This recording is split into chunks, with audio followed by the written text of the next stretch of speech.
Welcome to Campfire Wisdom. Grab a seat around the fire and tell us your story.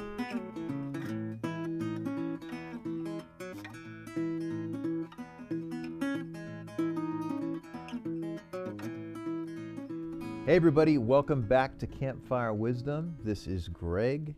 I hope you are all doing well. Wow, I'm having a boy. Isn't that amazing? I know I didn't go too much into depth on that last week.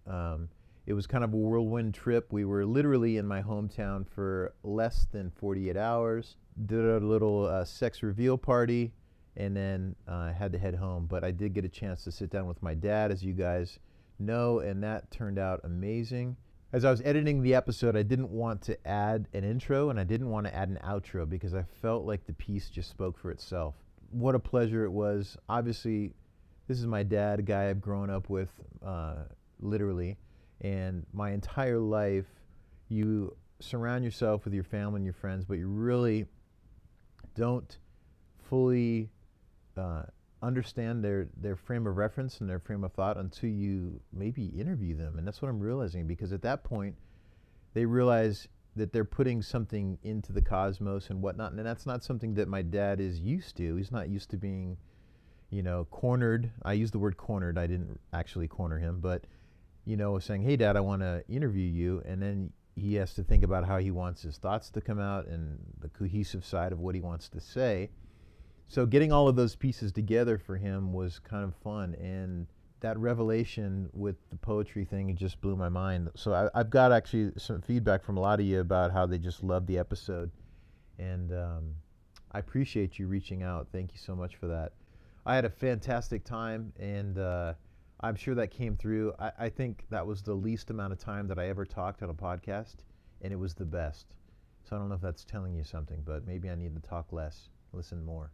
Another thing to focus on. So today, I want to talk with you about making camping more accessible.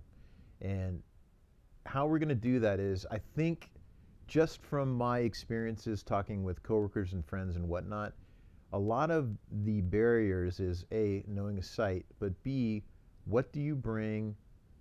How can you get it together quickly? And at the same time, it can kind of be daunting. It's like, it's just such a pain in the ass. What are my essentials? What are this? What are that? What do I need to do?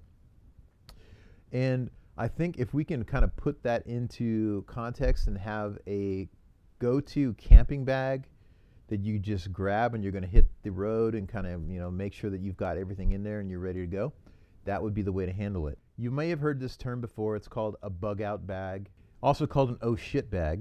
Now that would be more for the survivalist who, if the shit goes down, they want to grab this. It's going to have everything they need to survive for probably 3 to 5 days. On the other side of it, mine is a camping bag. So mine is a camping bag that's basically coupled with like going to the store and buying food and stuff like that. So my bag does not necessarily have me ready to survive 3 to 5 days, but it's kind of at that point in between. So I think we're going to talk a little bit about some of the differences and in preparation for a conversation with a deep dive on that. You know what I was thinking? I think the best way to actually do this is to actually go through mine and maybe grade myself. That's what we're going to do. I am now taking apart, this is my tactical bag. So this is the smaller of the two that fits on my waist, or across my shoulder rather, but it does have a little waist attachment so you can attach it in there. But what I like about this particular manufacturer, it's called Maxpedition Hard Use Gear, is it has an area for concealment. Because let's face it, if you're in an area where you're going to be carrying this, you want to be able to conceal your weapon because it doesn't make people feel comfortable. Well, this actually has an inside pouch here, and it's actually designed to actually hold a firearm there. It's got the Velcro attachments. You can put a mount in there, and I have that. So I could actually put my pistol in there and the inside of it, and you would not be able to see it, yet I would have easy access to it if necessary. So that's something to consider. Okay, this particular bag. This is my bag that I grab whenever I go camping because this is my protection bag. So I've got in here matches. I've got in here, I got Visine, that comes in handy. I've got a little folding knife, an eyeglass repair kit, and a couple carabiners. That's in the little lid there. I do have, like I mentioned earlier, a harmonica. You never know if you're going to need something.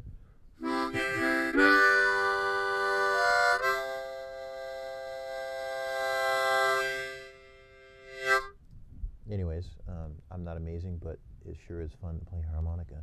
But I'd recommend the Lee Oscar, so I just went with the major diatonic in C, just because, you know, that gets the job done. So back to where we're at. I pulled out a bunch of things. So in here, I've got a mag light. So mag light is fantastic because obviously it's a small flashlight with a good beam, and holy mackerel, that battery is atrocious. So I'm going to leave that out. Need to change that. That's obviously something important to remember. Then I have a Swiss Army knife. So that's good because obviously you got the scissors on there. You got a nail file. I don't know why you'd need that. But tweezers, and then of course a little toothpick. You don't want to be in the middle of the shit going down and a piece of meat hanging in your teeth. That would be terrible. Then I got a bunch of pens, markers, Sharpies. I do have a moleskin in here, so a little moleskin obviously for taking notes. I do have a headlamp, so I've got a flashlight for the hand, and then I've got a headlamp that fits on your head, and obviously that's another thing that you definitely want to be able to see at night, so that's a good thing. I've got my life straw. So this has some miles on it. It probably needs to be replaced. They're cheap. They're like 20 bucks. And it says 210 gallon capacity. Maybe you could go longer, but I don't know. You don't want to take a chance when it comes on water, and especially if you're there and you see them on sale, maybe get one every year or so. Okay, so that's in the main compartment, along with, this is my buddy. This is my sidearm. It's an H&K USP Compact 45. This is a fantastic firearm. This is the only handgun I have. It's amazing. It's accurate. It's, yeah, it's just a fantastic sidearm. So obviously that's not for everybody. I understand that. I completely get it. But if you've been around guns and you're comfortable with them, that's something you might consider. So, and I'm definitely comfortable with that. Okay, let's go to the outer pockets here. Okay, outer pockets, earplugs. You definitely want earplugs if you're going to be camping, because like that one story I told you about, you don't want to be next to dudes cranking speed metal in the middle of the night. I got a package of batteries. So these batteries fit my mag light, and actually I'm actually going to do that right now. Look at that. See, my kit is actually doing its job as we speak. Holy fuck, I can't get this thing open. All right, there we go. So I'm going to be putting these batteries in this little son of a bitch and see if this mag light is a much improved beam. How does it look? Oh, way better. See, problem solved. All right, so that's great. Inside of here, I've also got fire starter. For those of you who are familiar with flint and steel, you can get these things cheap. They're like 10 bucks. The one that I have here is actually called Light My Fire. So if you're a Doors fan, that'll fit perfectly. But, oh yeah. Can you hear that? Oh shit. Don't burn the carpet. Yeah, very effective. Obviously, it's really, really fun to start a fire with a fire starter. It makes you feel like a stud. And then I got a couple bags. So these are actually like Trader Joe's like little cheapy bags that I just actually have folded up one inside of here, and then you never know when you might need a bag. It's actually great for camping because sometimes you don't have something for garbage, and I don't know about you guys, but I do not like to have my garbage disorganized in a campsite because it's a bitch to clean up, and then I just feel like a much more responsible camper if I know I'm not adding more to it, and then I usually will pick up bottle caps and stuff like that around the fire as I'm going, so I'm always leaving it cleaner and better than I found it. And that's the Boy Scout way, right? We all know that. Always leave it better than you found it. On my bottom little pocket here, this is where I have rope. Now, I'll be honest, I went nuts with the rope. You can never have enough rope, especially like having gone through, I'm going to throw back to the Boy Scouts here again, wilderness survival class. So wilderness survival is you know, you have to sleep the night, and I told you the story about the bear that pulled us out of the tent. Well, technically it was a little lean-to, but we use rope to lash those pieces of wood together. So Rope is essential for lashing, for hanging things up, especially if you got food, you need to keep it away from animals. Rope, rope, rope. Definitely get some rope in there. So, and then last pocket, I have 2 extra clips for my sidearm. I'm not a fucking hero. I'm just, again, I'm a defensive person. I think defensively. And if it comes down between my friends and family, I'm definitely going to look out for them, take care of them, and make sure everything's copacetic. So, yeah, I would say as far as a grade on this, what am I missing? So, water. Got the water handled. We're going to be able to survive. Food, I'm probably not doing too good on that. You know, I don't have any bars in here. That might be something to consider. It might be nice to have like maybe some really high calorie, like some nuts in there, but that would get everywhere. I would think just a really dense power bar with a lot of calories in there, put like 2 or 3 of those in there. That might be nice. So I will add that to my list. I would also add a compass, actually, because that I should have in here, and actually I am surprised that I don't. I'll be honest, I thought I had a compass, but I do not. So I will be adding that to my list. So we're talking compass, we're talking some food, some bars that would kind of get me by, and I think that would kind of be okay. Again, this is an accompaniment to my other bag, which will have clothing in it and whatnot. A couple things I want to say about these two. So these two are designed to work together because obviously they have specific jobs. So this one is for camping, that one's for more like survival, but I always take both of them. I need both of them. I personally, let's say I were to go to a campsite, I would leave my camping bag inside of my tent. But if I was, you know, had to stay out there for a long period of time and go out and about, I would want a little bag that I could be mobile with. So I like having the option of both. And I know that's like, oh, what are my bug out bags, plural? But that's just my personal preference. Okay, so this side of things is going to be more about the camping. So this is my Osprey Manta. And I will say Osprey is amazing, amazing company as far as durability. In 1999, I bought a backpack when my buddy Ike and I went traveling through Europe. And I still have that bag. I actually have that in storage. That's actually an extra one. And you know, if a buddy of mine needs one or whatnot down the road, it still works. It's still functional, full frame. It's a one large big pocket. It literally has not degraded at all. It's fantastic. So of course, when the time came to add a more contoured bag, one that had a water bladder, I went Osprey, and I'm so glad I did. They're fantastic. So this is the Manta 36. Got some nice features in it. It's got like padding on the back, so it's really, really comfortable to wear. And of course, support around the waist like a belt with pouches on the side of that. So that's really fantastic. So let's dive into this. I've got inside the main pocket, and again, I don't have all the clothes that I'm going to be taking with me on a regular basis because I will accommodate that for the weather, but I feel really comfortable knowing I can grab stuff quickly because my clothing's organized. So inside of here I got camping, hunting, hiking poles. So these are Leckies, they're collapsible, really nice to use. Obviously, you know, probably not going to use them hunting or that kind of stuff, but for hiking, you definitely need poles, especially if you're going on some of those longer treks, and these things are fantastic. I actually bought these for Zion. Nice thing about these is you can change the tip on them, and I bent the shit out of them already when I was doing the Narrows. So in here I have a hood. This is an outdoor hood by Remington. You probably saw on, if you're following my Instagram, you saw me, you know, survive that really cold ass night. It's the hood I wear there. I have ears that defy gravity, so this is fantastic. It's loose, but it keeps my head warm, and then I can also pull the bottom up to cover my mouth and nose, because when it gets cold inside your tent, you want that. Got a pair of light gloves in here, and a gaiter. Gaiter obviously is a tighter version of that hood and just keeps your neck warm. Those are really nice to have around the fire in general, gloves, and of course gaiter, just because it does tend to get cold no matter where you go at some point. Then I got a bag of toiletries. So obviously, when you're going out camping, there's no need to be a savage, you know. Toothpaste, toothbrush, deodorant. You don't want to stink. I actually have shaving cream in here and a razor. How about that?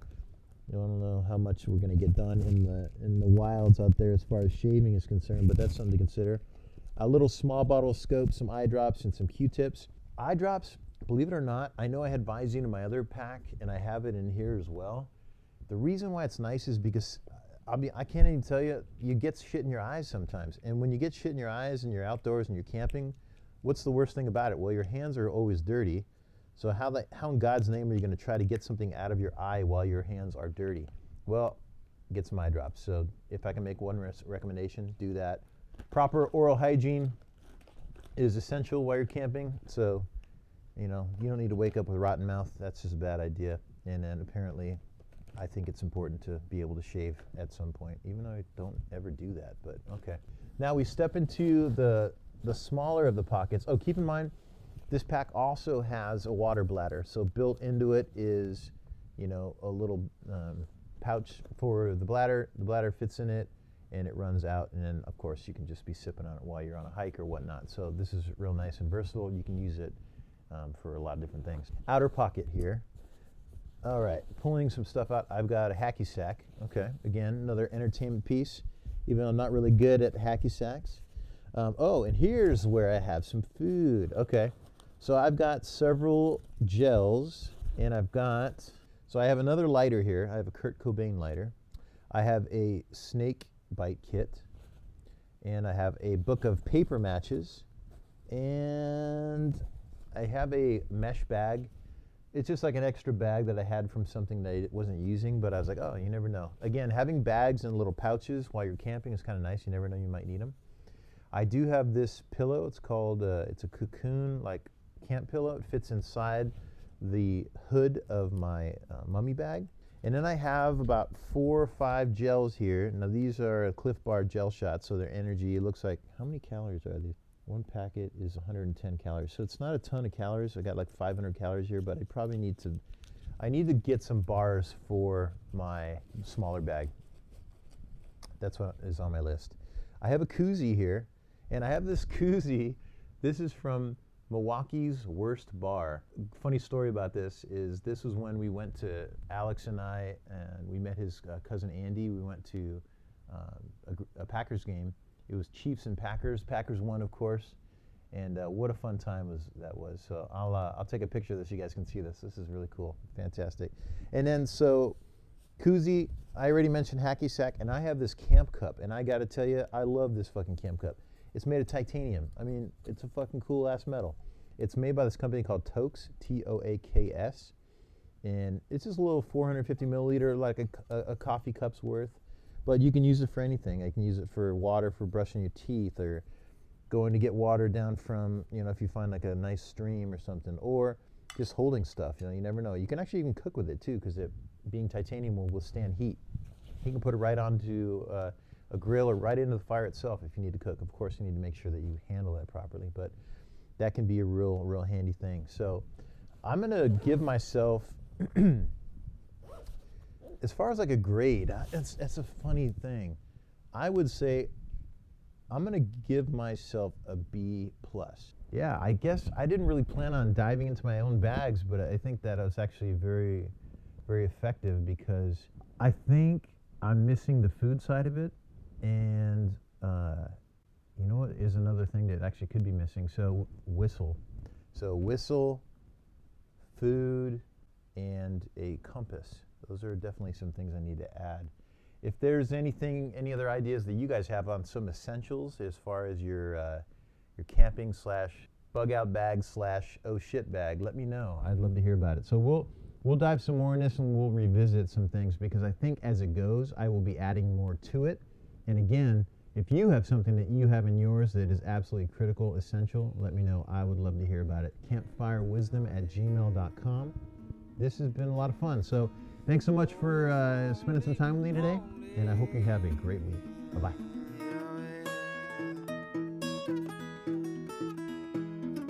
Campfire Wisdom is brought to you from the hills of Rancho, Cucamonga. We'd like to thank the men and women that protect our national parks and forests. You make this journey possible. Theme music by Sean Cromwell.